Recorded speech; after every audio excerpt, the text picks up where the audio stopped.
Welcome to our channel. आज हम लोग बात करने वाले हैं फोर्थ राउंड का जो काउंसलिंग है आपका आईसीआर का, उसके बारे में कंप्लीट सारी चीज़ें। बहुत दिनों से मेरी कुछ वीडियोस नहीं आ रही थी, लेकिन अब मैं लगातार आपको अपडेट देती रहूंगी, तो चैनल को सब्सक्राइब जरूर कर लीजिएगा सारे अपडेट्स के लिए और बेल आइकन को प्रेस कर लीजिएगा, जिससे जब भी वीडियोज आएंगी तो आपको नोटिफिकेशन मिलता रहेगा। फोर्थ राउंड की काउंसलिंग आज रिजल्ट आ चुका है और सबका जिनको कॉलेज मिल गया है उनको ऑल द बेस्ट, जिनको नहीं मिला है निराश नहीं होना है। और मैं आपको बता दूं कि इस बार मतलब कट ऑफ की मैं आगे चल के वीडियोस बनाऊंगी और प्लस मॉप अप राउंड के क्या रूल्स होंगे इसके ऊपर भी वीडियोस जल्द ही आएगी, तो जुड़े रहिएगा हमारे चैनल से। ये दो वीडियोस मैं कोशिश कर रही हूँ कि जल्द से जल्द आपको प्रोवाइड कर दी जाए, क्योंकि मॉप अप राउंड आपका 5 दिसंबर से स्टार्ट हो जाएगा, तो उससे पहले मैं वीडियो लेकर आ जाऊंगी कि किस तरह से आपको फॉर्म फिलिंग करनी है, क्या चीजें देखनी है, मॉप अप में आपको किस तरह से जाना है। अब बात कर लेते हैं पहले कमेंट्स की कि कौन कौन बच्चे क्या क्या चीजें कर रहे हैं और क्या प्रॉब्लम्स आ रही हैं। सबसे पहला प्रॉब्लम कि थर्ड राउंड का सीट अलॉट हो चुका है लेकिन अभी तक फिजिकल वेरिफिकेशन नहीं हुई है, क्यों? तो ये कॉलेज का अपना पर्सनल मैटर है। और सबसे बड़ी बात कि अभी सेकेंड राउंड का भी बहुत सारे ऐसे कॉलेजेस हैं जिनकी फिजिकल वेरिफिकेशन और एडमिशन प्रोसेस चल रहा है, तो जब तक वो कंप्लीट नहीं हो जाता है तब तक आपका फिजिकल वेरिफिकेशन नहीं होगा। तो आपको बस इंतजार करना है, बहुत ज़्यादा घबराने से कुछ नहीं होगा और अपना मेल और पोर्टल चेक करते रहना है। वहाँ पे आपको आएगा कि कब आपका किस डेट पे आपकी काउंसलिंग होनी है। जिन लोगों का भी दूर दिया हुआ है, मतलब मान लो आपका घर राजस्थान है और आपको किसी साउथ का कोई कैंपस मिला हुआ है, तो आपको रेडी रहना पड़ेगा कि जिस दिन फिजिकल वेरिफिकेशन होना है उस दिन आपको वहां पे पहुंच जाना है।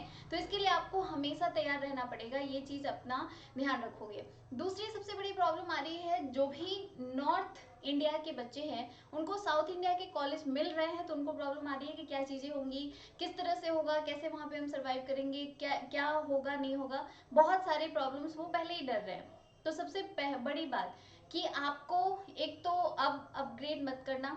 सभी लोग जिनको भी मतलब फोर्थ राउंड तक जिनको भी कॉलेज मिल गया है, इसके बाद आप उसे फ्रीज कर दो, अपग्रेड मत करना। मैं किसी को भी अब सजेस्ट नहीं करूंगी कि वो अपग्रेड करे, क्योंकि मॉपअप में जाके हो सकता है कि आपको इधर उधर कॉलेजेस मिल जाए जो आप सोचो कि मुझे पहले वाला ही ठीक था।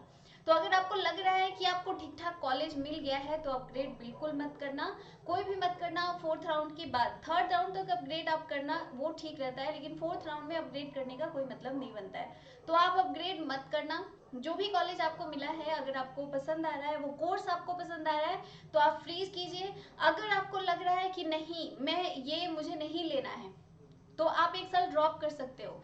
जो ऑलरेडी ड्रॉपर हैं, जिन्होंने एक साल ड्रॉप कर रखा है, उनको मैं सजेस्ट करूंगी कि आपको जो भी कोर्स जो भी कॉलेज मिल रहा है उसको एक्सेप्ट कर लीजिए और एक्सेप्ट करने के बाद नेक्स्ट ईयर फिर एग्जाम देके आप उसे दोबारा से एडमिशन ले लीजिएगा। लेकिन मान लो अगर ऐसा होता है कि आपने एक साल ऑलरेडी आपका आपने ड्रॉप कर दिया है, फिर अगले साल भी आप ड्रॉप कर दो और उसके बाद आप फिर 4 साल के कोर्स करो, तो आपका काफ़ी सारा वक्त निकल जाता है। इसलिए जो भी आपको कॉलेज मिल रहा है, आई सजेस्ट कि आप उसे फ्रीज कर लेना। जो ड्रॉपर्स है, जो लोग ड्रॉपर नहीं है और उनके पसंद की कोर्स या उनके पसंद का कॉलेज नहीं मिल रहा है, तो आप एक साल ड्रॉप कर सकते हो।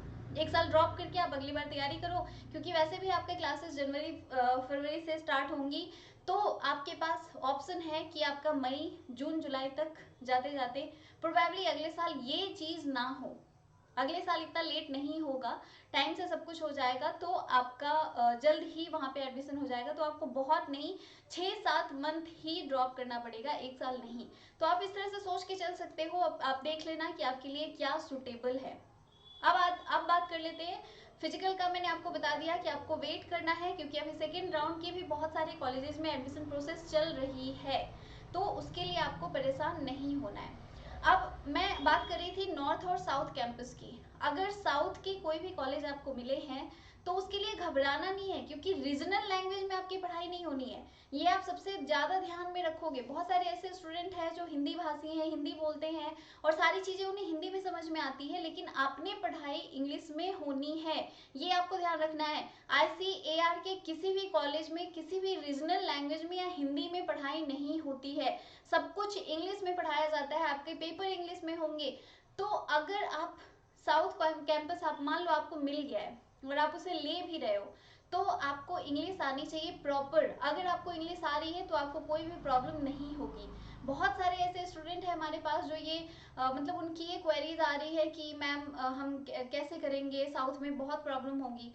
हाँ, थोड़ी बहुत प्रॉब्लम आपको फेस करनी पड़ सकती है क्योंकि वहाँ के जो स्टूडेंट्स होंगे वो हो सकता है कि आपस में रीजनल लैंग्वेज में बात करें, लेकिन अगर आप इंग्लिश में बात करोगे तो वो आपसे इंग्लिश में बात करेंगे और आपका वहाँ पे सर्वाइवल ईजी हो जाएगा। फर्स्ट ईयर में प्रॉब्लम होती है, उसके बाद प्रॉब्लम नहीं होती है। उसके बाद आप भी वहाँ के कुछ लैंग्वेज सीख जाते हो, कुछ वो आपकी लैंग्वेज को सीख जाते हैं, फिर इस तरह से एक अंडरस्टैंडिंग बन जाती है और कोई भी प्रॉब्लम नहीं आती है। एग्जाम्स, आपका पढ़ाई, जो भी लेक्चर्स होंगे, जितने भी प्रोफेसर्स हैं वो सभी के सभी इंग्लिश में बात करेंगे और इंग्लिश में ही सारे लेक्चर्स होंगे। तो उसके लिए भी आपको बिल्कुल नहीं घबराना है, ये चीज़ दिमाग से निकाल दो, ठीक है। आप चाहे साउथ वाले भी बहुत सारे ऐसे स्टूडेंट्स हैं जिनको मान लो नॉर्थ इंडिया का कोई कॉलेज मिल गया है तो उनको भी घबराहट हो रही है कि कैसे क्या होगा नहीं होगा, तो वो तो बिल्कुल मत घबराइए, कोई भी मत घबराना। आप वो इजीली कर सकते हो, आसानी से आपका कॉलेज तो आसानी से निकल जाएगा। ड्रॉप करने की बात मैंने आपको बोला है तो एक साल आप तैयारी कर सकते हो। आप कहीं से भी प्रिपरेशन करो लेकिन एक अच्छे गाइडेंस में तैयारी करना। हमने अपनी कोर्स लॉन्च कर दी है, आप चाहो तो हमारी कोर्स ज्वाइन कर सकते हो। एकेडमी पॉइंट हमारा ऐप है, एप्लीकेशन है, उसे आप डाउनलोड कर सकते हो और वहाँ से अपनी तैयारी स्टार्ट कर सकते हो। बहुत सारी चीज़ें, हमारा मेंटरशिप कोर्स भी आप ज्वाइन कर सकते हो। मेंटरशिप हम आपको प्रोवाइड करेंगे, कैसे आपको फॉर्म फिलअप करना है, क्या आपको कोर्स चूज करनी है, और इसके बाद फिर हम आपको बताएंगे। नेक्स्ट ईयर से मैं प्रोबेबली पेड काउंसलिंग भी कराऊंगी बहुत सारे स्टूडेंट का, इस बार मैंने नहीं करवाया है तो आप उसके लिए भी जोड़ सकते हो। बहुत सारे ऐसे स्टूडेंट हैं, घबराने वाली बात नहीं है। 10,000 तक में हॉर्टिकल्चर उनको मिला है, 10,000 में हॉर्टिकल्चर मिला है। जो SC/ST कैटेगरी के हैं, थर्ड राउंड तक जाते जाते 27,000 रैंक है, उनको भी कॉलेज मिला है।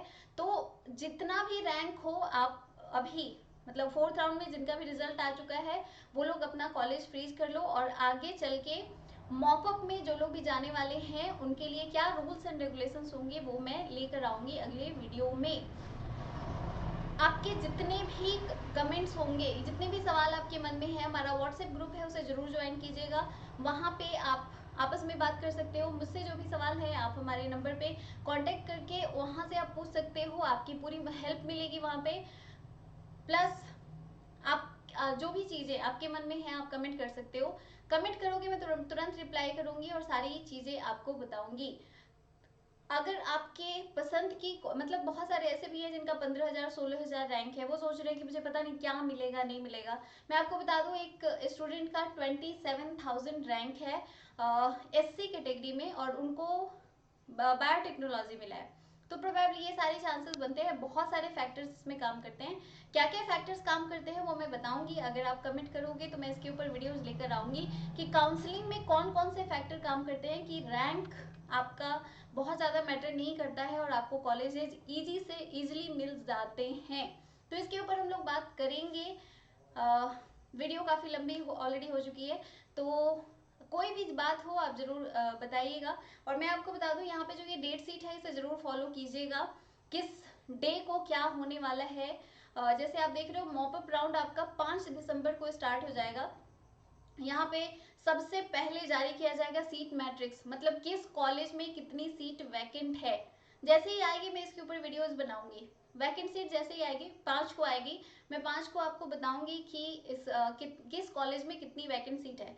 उसके बाद आपको अपने रैंक के अकॉर्डिंग प्रेफरेंस फिल करनी है फिर से, मतलब जो पहले आपने प्रोसेस किया था वही सारी प्रोसेस इसमें भी करनी है। कैसे करना है, क्या रूल रेगुलेशंस है, मैं आपको बताऊंगी। लेकिन डेट सीट आपको ये ध्यान रखना है, रजिस्ट्रेशन या पेमेंट ऑफ काउंसलिंग या चॉइस फिलिंग जो है वो 8 को बंद हो जाएगा, मतलब 5 को स्टार्ट होगा 8 तक रहेगा। तो ये डेट सीट आपके दिमाग में होनी चाहिए। पता चले कि आप 9 तारीख को आ रहे हो, बोल रहे हो कि मॉपअप में मुझे शामिल होना था, तो वो पॉसिबल नहीं है। तो इसलिए आपको अभी से जागरूक रहना है, डेट सीट को जरूर फॉलो करना। सभी लोग डेट सीट ध्यान रखोगे तभी आपको कॉलेज मिल पाएगा और आपका 1 साल बच सकता है अगर आप अगले साल के लिए ड्रॉप नहीं कर रहे हो। तो जो लोग भी ड्रॉपर्स हैं, अगर वो ड्रॉप कर रहे हैं और तैयारी करना चाहते हैं किसी अच्छे चैनल से, तो हमसे जुड़ सकते हैं, हम उनकी तैयारी काफ़ी अच्छी करवाएंगे अपने चैनल पे। और सारे मेंटर से प्रोवाइड करेंगे। काउंसलिंग कैसे करानी है, आपका एग्ज़ाम कैसे देना है, एग्ज़ाम में क्या क्या गलतियाँ नहीं करनी है, किस तरह से चीज़ें होंगी, ये सब कुछ एक एक करके बताऊंगी मैं। फिलहाल के लिए इतना ही। Thank you so much for watching. Video को लाइक ज़रूर कीजिएगा और अपने दोस्तों में शेयर भी कीजिएगा।